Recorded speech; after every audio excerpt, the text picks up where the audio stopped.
आज कंप्लीट होने जा रहे हैं। तो डेजर्ट हो गया, स्नो हो गया, टैंक हो गए, बाढ़ हो गया, जंगल हो गए, इंडिया वर्सेटाइल जगह है यहाँ पर। तो अलग अलग जगहों पे सेवा दी और आज हम लोग का सौभाग्य है जो सर यहाँ आए। तो एक बार आप लोग दोबारा खड़े होकर सर का जरूर वेलकम करें।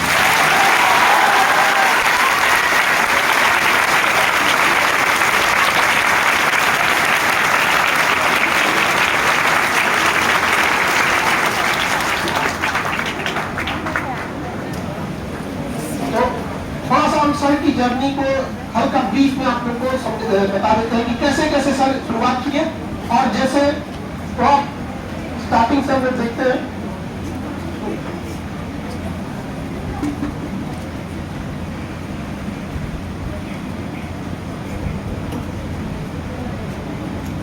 सर पंजाब के होशियारपुर जिला है, पंजाब और हरियाणा के बॉर्डर पे, वहां पे 1964 में सर का जन्म होता है और सर एक फौजी फैमिली में जन्म लेते हैं। सर के पिता सेकेंड वर्ल्ड वॉर के टाइम पे लड़ाई लड़े थे और सेकेंड वर्ल्ड वॉर आप सबको पता है कि सेकेंड वर्ल्ड वॉर के टाइम पे देश गुलाम था। उस समय हमारी इंडियन आर्मी जो थी वो ब्रिटिश आर्मी थी वहां। तो सर के फादर जो थे वो इतने बहादुर थे उस समय की लड़ाई में, वहां मिलिट्री अवार्ड मिला उन्हें।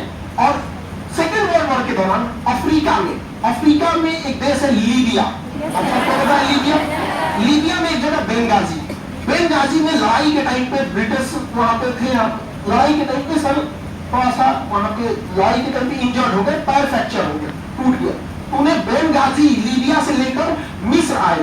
मिस्र में जगह है कायरा, इसकी राजधानी अलेक्जेंड्रिया सबसे बड़ा शहर है। तो इन दो जगहों पे ट्रीटमेंट हुआ।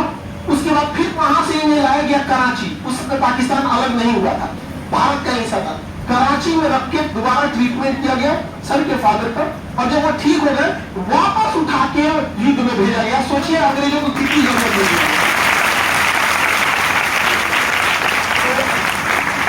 आज सर की फैमिली में 40 लोग फौज में, जनरल से लेकर पुलिस में, फौज में, मतलब एक 40 फौज की फैमिली। आप समझ रहे हैं क्या हुआ होगा। तो काफी लंबा इंस्पायरिंग स्टोरी है। तो हम लोग चलते हैं पंजाब के होशियारपुर से स्टार्ट होती है पढ़ाई और उसके बाद अपनी स्कूलिंग पढ़ाई कंप्लीट करते हैं पंजाब पब्लिक स्कूल नाभा में। ये जगह है, काफी बेहतर स्कूल है। और उसके बाद जैसा कि इंटर पास करने के बाद सपना होता है हर बच्चों का कि हम एनडीए में जाए, और सारे लोग वैसे सौभाग्यशाली नहीं होते हैं कि चले ही जाए, लेकिन सर उसमें से सौभाग्यशाली थे और सर का सिलेक्शन एनडीए में होता है। और पंजाब छोड़ के सर पुणे के महाराष्ट्र में पुणे में नेशनल डिफेंस एकेडमी है जहां एनडीए को ट्रेनिंग दी जाती है। तो सर वहां से सिलेक्ट होकर आते हैं नेशनल डिफेंस एकेडमी। आप जो एनडीए वाले हैं आपका यही सपना है कि यहाँ जाए, और यहाँ हर कैडेट का सपना होता है कि एक बार एनडीए जरूर जाए वहां पे। तो यहाँ एनडीए की तैयारी जब पूरी ट्रेनिंग कंप्लीट होती है तो एनडीए एक बहुत लंबी ट्रेनिंग प्रोसेस हो जाता है वहां पर। वहां पे अलग अलग ट्रेनिंग कंप्लीट करके पूरा पार्ट का हिस्सा बनने के बाद फिर सर को इंडियन मिलिट्री एकेडमी भेजा जाता है, जैसे IFA देहरादून। तो वहां से पुणे के बाद अब पुणे में ट्रेनिंग कंप्लीट के बाद देहरादून में Indian military academy IMA Dehradun. IMA Dehradun की जगह होता है इंडियन मिलिट्री एकेडमी का। यहाँ पर ट्रेनिंग के लिए सर को वहां पर हर क्षेत्र में बहुत बेहतर ट्रेनिंग करने के बाद वहां पर हर तरह की ट्रेनिंग होती है, टैंक से लेकर पैराशूट से लेकर जो भी ट्रेनिंग का एक बड़ा हिस्सा होता है उसको कंप्लीट जब किए तो सर को सम्मान में ऑर्डर ऑफ ऑनर दिया गया। सम्मान में तलवार ऑलराउंडर परफॉर्मेंस के लिए सर को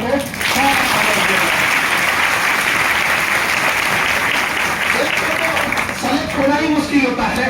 उसमें सेलेक्ट होने के बाद समझिए कि वहां सारे क्रीम लोग पहुंचे होते हैं, और उसमें से जब स्क्वाड ऑफ ऑनर मिलना कितना टफ हो जाता होगा।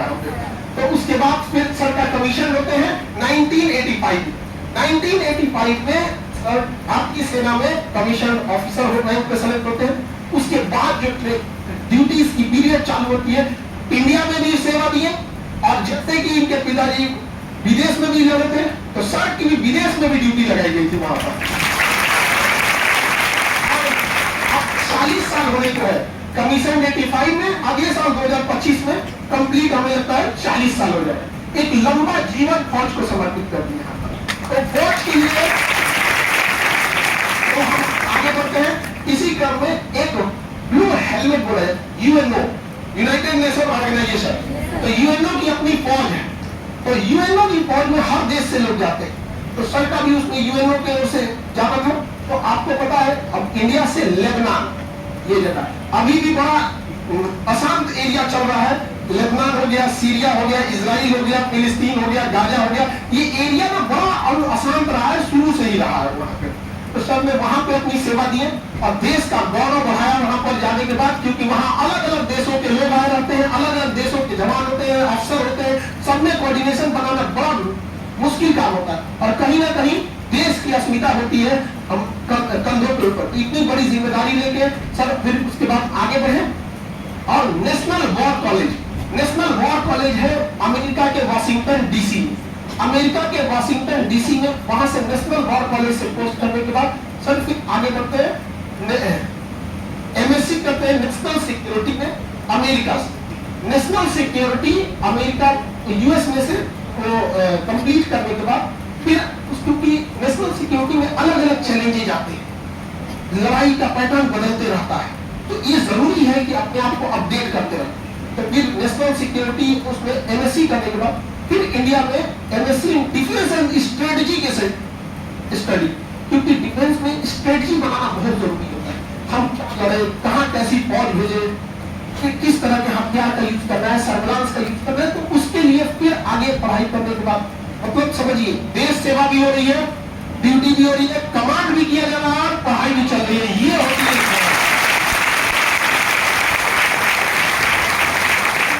और आप लोग कभी कभी थक जाते हो पढ़ाई करने से।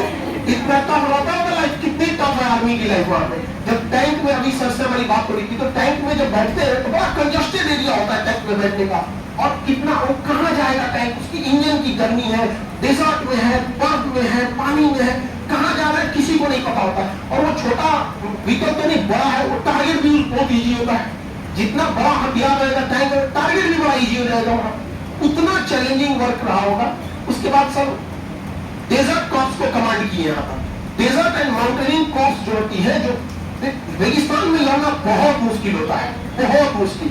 रेगिस्तान पहाड़ इसमें, तो सर वहां कमांड किए फौज को, वहां पे कमांडर इंस्ट्रक्टर के पोस्ट मतलब इंस्ट्रक्ट भी किए।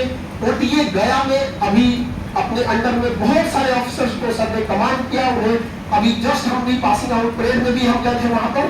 तो आप लोग को हमने बताया था वहां पे, वहां का एक हंसी वाली मजाक बात भी बता, हम लोग खाना खा रहे थे तो वहां पे जो अभी जस्ट पासिंग आउट हो रहे थे, तो वो जब भी खाना खा रहे थे सारे लोग, हम लोग को जस्ट कमीशन होने वाले थे, तो सर हमसे कहे जानते हैं इन लोग को अभी और खाने का मन था लेकिन जनरल साहब सामने बैठे रहते तो इन लोग का पेट भर गया, ओके हो गया और वहां पे ना फौज में डिसिप्लिन क्या होती है, जैसे आप लोग अभी हंसी मजाक कर रहे हैं, अच्छा लग रहा है, ताली बजा, वहां फौज में ऐसा नहीं, चुप एकदम सावधान मुद्रा में बैठे रहना है। बहुत डिसिप्लिन होती है। और डिसिप्लिन फौज की क्या होती है, सर के आने से पहले ही आप लोग को पता चल गया होगा क्या होती है डिसिप्लिन। आगे बढ़े।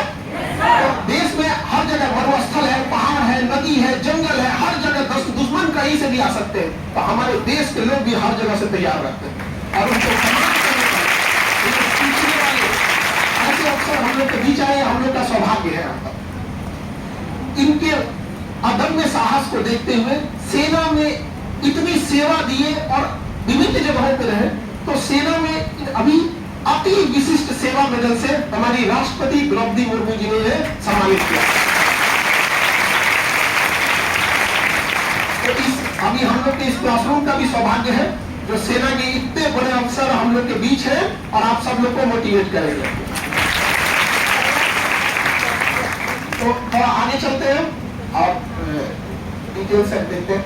तो ड्यूटी के दौरान सर बहुत जगह पे, चाहे वो वेस्टर्न कमांड हो, ईस्टर्न कमांड हो, चाइना बॉर्डर से हो, जब ड्यूटी लगती है माउंटेन कोर्ट को कमांड करना होता है, जिसके उस पहाड़ के उस साइड चाइना है, इस साइड इंडिया है। आपको पता है कितना मनोबल है चाइना यहाँ पे, उसको ये नहीं समझ में आ रहा है कि कम्युनिस्ट देश जो थे बड़े बहुत बड़े देश। तो सोवियत संघ भी अपने आप में बहुत बड़ा था, बट एक समय में कैसे बिखर गया।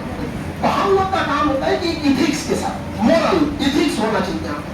बट चाइना वगैरह के बाद इथिक्स मोरलिटी उतना नहीं होती है। और वैसे भी हम लोग की आर्मी देश की आर्मी है, चाइना की आर्मी कम्युनिस्ट पार्टी की आर्मी है, थोड़ा डिफरेंस होता है वहां पर। तो अब आगे बढ़ते हैं। तो एक बार हम सर की कोई फैमिली लाइफ को देख लेते हैं। तो सर